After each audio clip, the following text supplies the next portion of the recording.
Douglas Babylon III. Welcome to this very special live performance edition of I Want to Dance with Somebody, open brackets, who loves me, close brackets. Brought to you in association with McCoy's cheddar and onion flavour, rich cut potato chips. Tonight we will be witnessing the great Tonya Smelt and the legendary Tonya Smelt dancers. The group that has torn down barricades, crossed boundaries and pushed envelopes the world over. And tonight they will do so again. I would ask you please not to look them directly in the eyes, as they are of a far greater artistic gravitas than you can ever possibly comprehend. And I would ask you please to refrain from touching yourselves in a suggestive manner, at least until after the performance.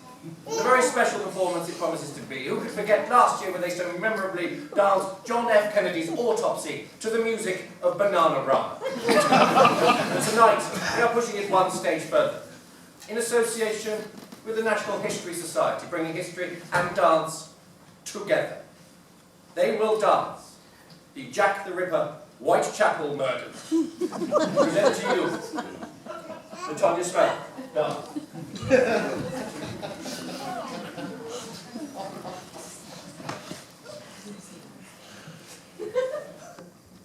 Let me just introduce the dancers for this evening.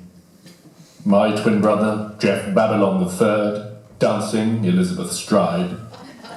Don Jehuti, dancing Annie Chapman. Keith Fuzzbucket, dancing Catherine Eddowes. Roland Smith, dancing Mary Jane Kelly. And Tonya Smelt himself, dancing Mary Ann Nichols and Inspector Fred Aberley. The first part of the dance, of course, in silence.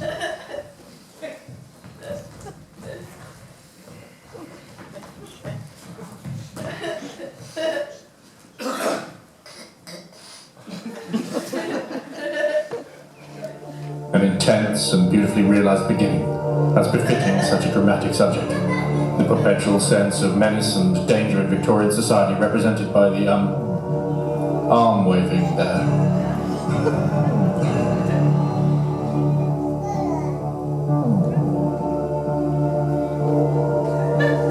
Oh, that's lovely.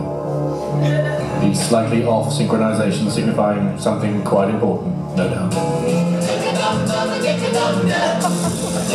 Now, so, the scene is set. This is London, 1888, Whitechapel, as you can plainly see and hear through the emotive musings of Mr. Des O'Connor.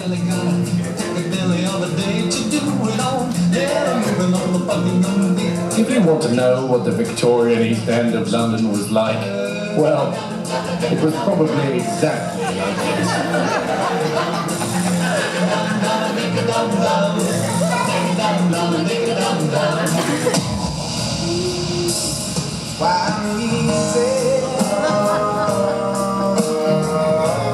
And now they represent the old profession, prostitution. Women forced to sell themselves on the streets. Poor slags. The beard is probably accurate. There were some right rough old hunters back then.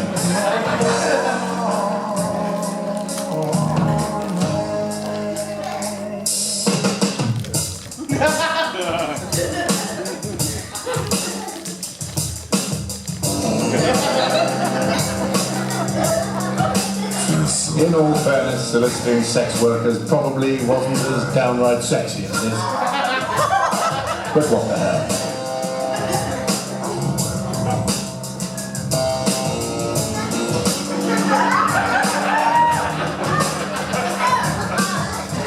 Oh, that really is a beautiful lift and spin.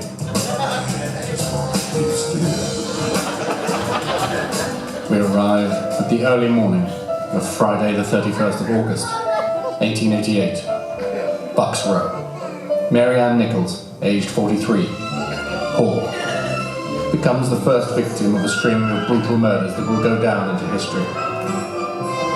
Look away now if you are of a squeamish disposition, as this recreation is both vivid .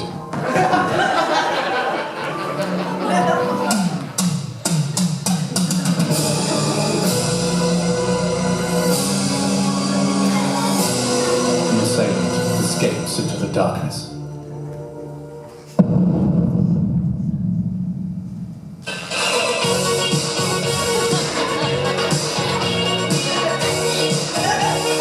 And now we move joyously on to murder number 2. Saturday, 8th of September 1888, early morning. Annie Chapman, age 47, a London girl all her life. Depicted here as a vibrant and buoyant woman, although that might not have been the case. Her throat was cut and her uterus removed, so probably Cyndi Lauper is slightly inappropriate. Her body was found at approximately 6 a.m. near a doorway at Hanbury Street, Spitalfield. The fear grows light. Here come the Rozzers, trying to make head nor tail of the madness. Inspector Frederick Aberline of Scotland Yard takes charge of the investigation. The grit and brutal reality of police work captured so beautifully here to the music of Ski Sunday.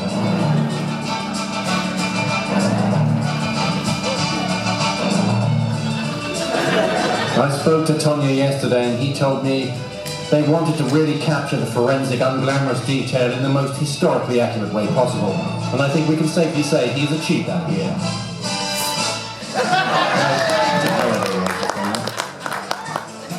Next up, it's Elizabeth Stride, aged 44. Born in Sweden as demonstrated by the national dress and ABBA, she may as well be driving a bomb. Joined on stage by Catherine Eddowes, aged 46, born in Wolverhampton. For this is a famous night, a night of double murder. They were killed in the early morning of Sunday, September 30th, although not at the same time and not near each other.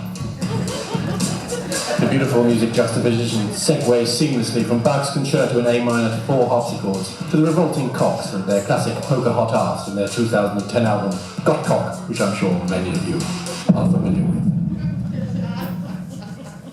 Rumours that the murders were connected intensified, and yes, there is widespread panic on the streets of London.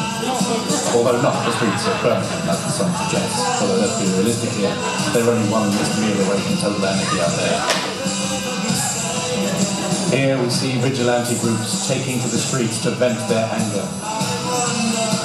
In the form of Morris dancing, apparently. Mary Jane Kelly, age 25, from Ireland.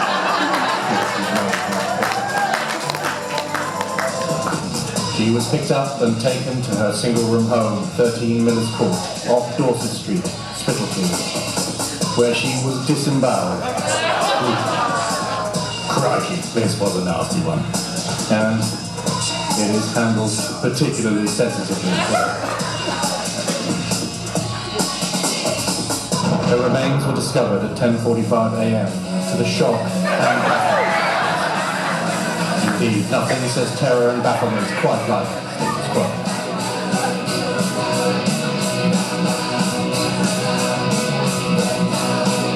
Aberline was distraught and tormented by the case for the remainder of his days.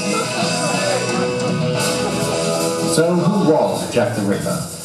This depiction of him has been widely discredited by historians, but we've given you all the evidence surely you will ever need to decide for yourselves. There are many theories and suspects, although it's probably a foreigner.